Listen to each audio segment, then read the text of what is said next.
To this I said, "But you, now, you must tell me how I can trap this venerable sea god. He will elude me if he takes alarm. No man, God knows, can quell a god with ease." That fairest of unearthly nymphs replied, "I'll tell you this too, clearly as may be. When the sun hangs at high noon in heaven, the ancient glides ashore under the west wind, hidden by shivering glooms on the clear water, and rests in caverns hollowed by the sea. There flippered seals, brine children, shining come from silvery foam in crowds to lie around him, exhaling rankness from the deep sea floor. Tomorrow dawn I'll take you to those caves and bed you down there. Choose 3 officers for company. Brave men they had better be. The old one has strange powers, I must tell you. He goes amid the seals to check their number, and when he sees them all and counts them all, he lies down like a shepherd with his flock. Here is your opportunity. At this point gather yourselves with all your heart and strength, and tackle him before he bursts away. He'll make you fight, for he can take the forms of all the beasts, and water and blinding fire. But you must hold on even so and crush him until he breaks the silence. When he does, he will be in that shape you saw asleep. Relax your grip then, set the ancient free, and put your questions, hero. Who is the god so hostile to you, and how will you go home on the fish-cold sea?" At this she dove under a swell and left me. Back to the ships in the sandy cove I went, my heart within me like a high surf running.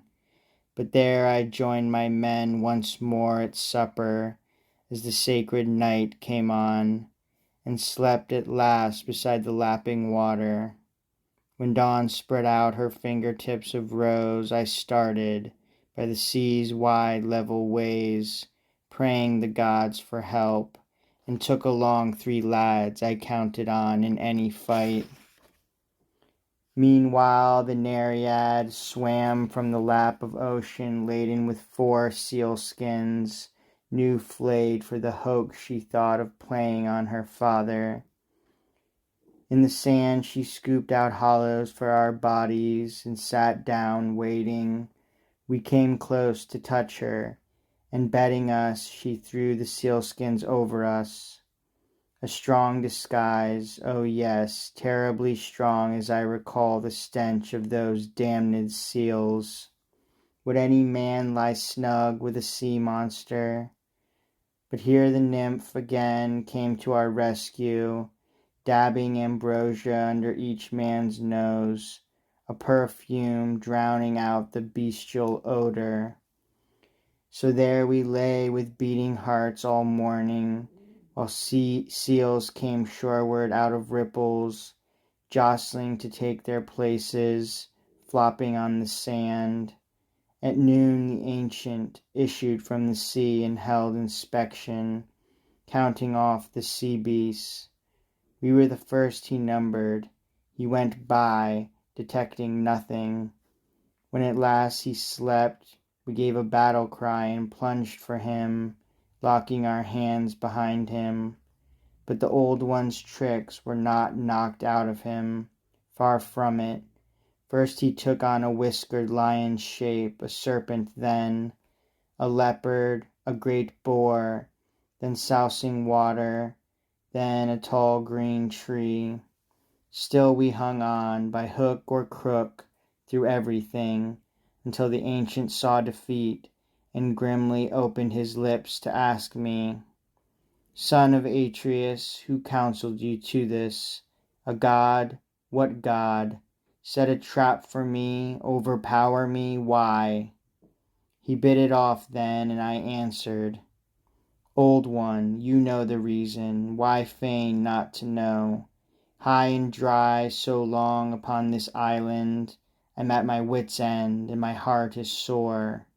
You gods know everything. Now you can tell me. Which of the immortals chained me here, and how will I get home on the fish-cold sea? He made reply at once. You should have paid honor to Zeus and the other gods, performing a proper sacrifice before embarking. That was your short way home on the wine-dark sea. You may not see your friends, your own fine house, or enter your own land again, unless you first remount the Nile in flood and pay your hecatomb to the gods of heaven. Then and then only the gods will grant the passage you desire. Ah, how my heart sank hearing this, hearing him send me back on the cloudy sea in my own track, the long hard way of Egypt. Nevertheless, I answered him and said, Ancient, I shall do all as you command. But tell me now, the others, had they a safe return, all those Achaeans who stayed behind when Nestor and I left Troy? Or were there any lost at sea? What bitterness! Any who died in camp after the war?